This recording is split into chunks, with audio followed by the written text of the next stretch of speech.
For the last number of years, the Canadian government has been growing increasingly concerned about foreign interference.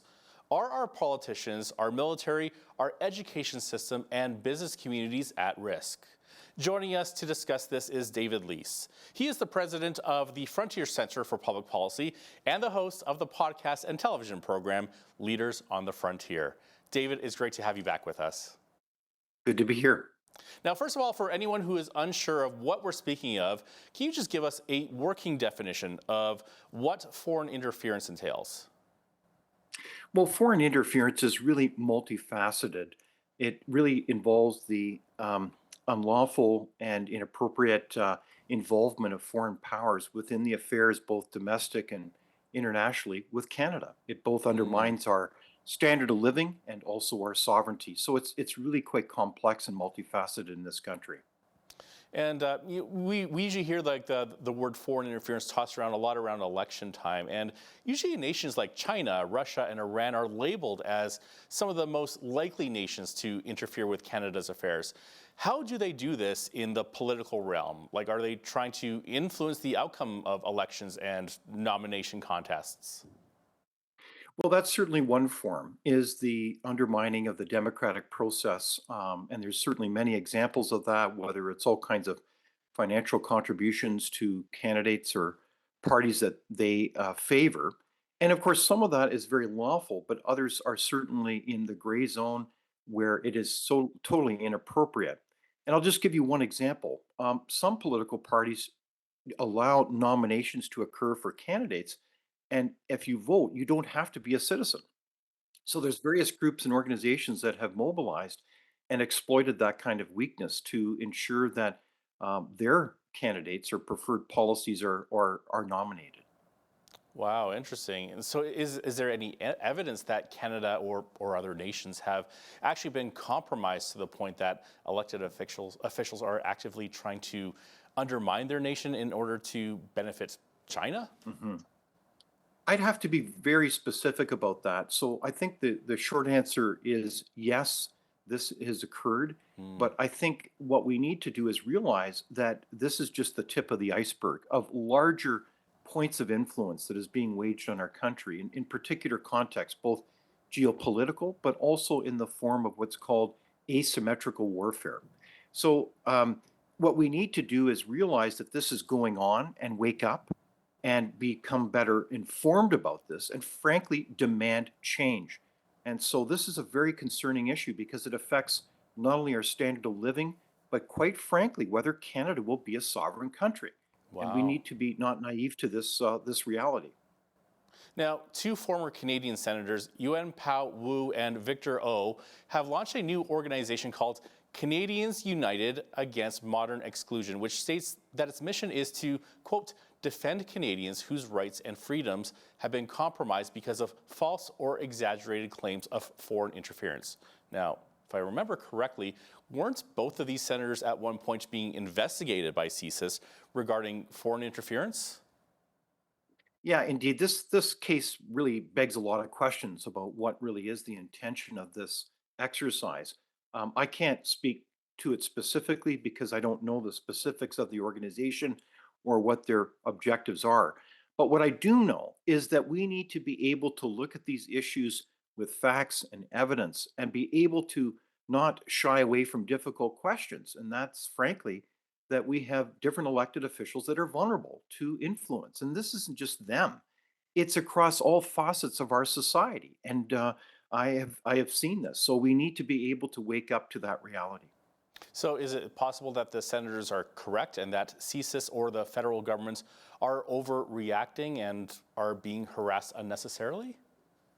Again, I can't speak to that specific case now. What I can say is that we are actually, as a nation, underreacting to the realities and dangers and problems with foreign interference in all aspects of our society, whether it's our institutions, in the context of elected officials. This is all unacceptable and is doing great harm to our nation. No, I know you can't comment on this specific thing, as you said a couple of times here, but what's the response been from the federal governments to this new organization?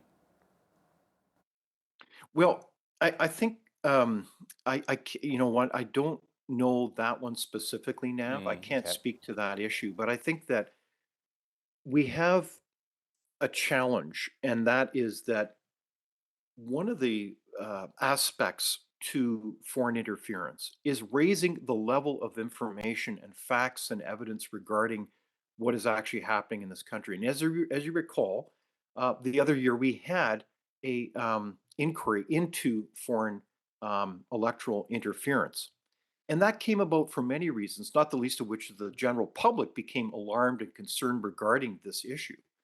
But in all fairness to that inquiry, it was truncated. It was like running half the race because they had very clear directives by the federal government in place at that time to not really look at foreign interference when it came to elected officials.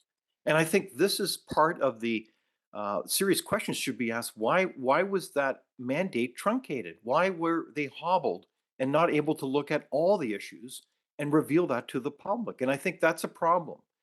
As long as we do not have full transparency, there will be a mistrust that things are going on in this country that frankly we should be ashamed of, and we should be controlling and dealing with this kind of rot that is in our society.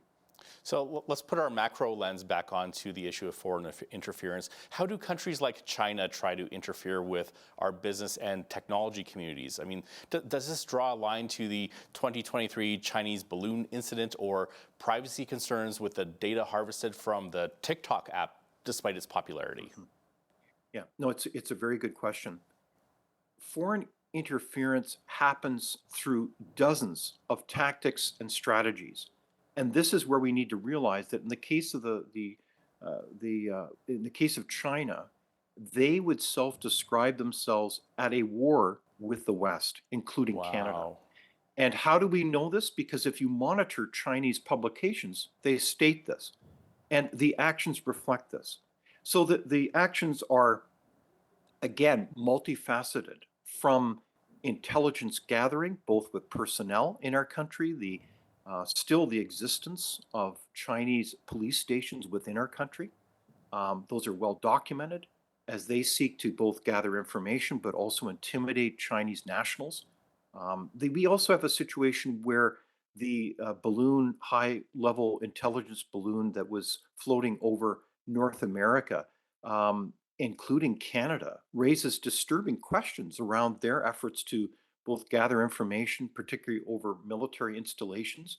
And so our response needs to be very committed with resolve to not tolerate this types of intrusion.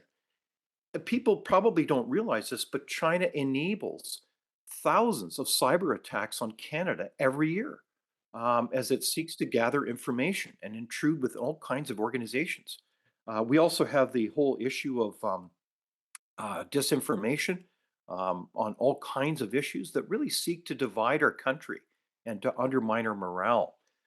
We also have a whole steady treadmill and of example after example where China has been a master at stealing intellectual property from Canadian companies, and this is quite frequent. In fact, CSIS, I believe, just issued a bulletin yesterday cautioning any technology startups to be very cautious about participating in Chinese organized events with the high risk that their intellectual property will be stolen. I mean, this is the Chinese modus operandi, and it doesn't mean that we can't work with China in certain circumstances, but we need to be not naive to the reality of what they're doing. This really needs to be a wake-up call for Canadians then. And what about our academic institutions? How do they try to interfere in this area? Well, this is a common tactic where a lot of Chinese partnerships are struck with Canadian post-secondary institutions as they seek to get a hold of intellectual property and benefit from really what is the Canadian taxpayers support research in our institutions. And why is this a problem? Well, because intellectual property are really like the family jewels. They allow you to start up that new company, develop that new product, that new innovation that allows your country to flourish, to be able to increase its standard of living. And so the shortcut is to steal somebody else's intellectual property. And that's certainly not that is against the law, and it undermines our strategic interests as a country. And this is the a massive problem that the Chinese have waged on virtually every Western country. So how does our country reciprocate? Has Canada made any progress in catching up to the nations that are trying to interfere? Like, are we catching the bad guys or are we still way behind?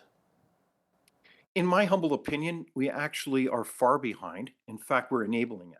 Why are we enabling it? Because we don't have the proper tools to go after them. So there's example after example. For example, a good one is that we don't have proper RICO laws, or in other words, laws that can incisively go after cartel behavior like they do in the United States. So we don't have that. And this has been well documented over decades in Canada, where this type of bad behavior has been enabled by the Canadian government. And this is disturbing. I think of the famous Sidewinder report that few have seen, but it's not like different agencies have not been trying to speak up to the best of their ability. But for whatever reason, there's been a lack of resolve, a political commitment to deal with this. And this raises very disturbing questions. So, what are some steps that you think Canada should take to get a handle on foreign interference? Like, is there more legislation needed? Is there more technology investment needed? And what can we as Canadians do also? Well, Canada needs to take a very clear-eyed perspective on this issue. We need to stop dancing around the issue. We need to raise the level of information regarding it. We need to have a real inquiry about it. We need to understand our trading relationships and how we need to go about them with parties that, frankly, don't have our interests in mind. Why would we, frankly, enable trade with a country like China when you are required by their laws to have any investment through a 51-49% split in ownership, thereby allowing control over those companies by the Chinese state? And people are just utterly naive when it comes to the number of nationals that are here that, frankly, are on a different type of mission.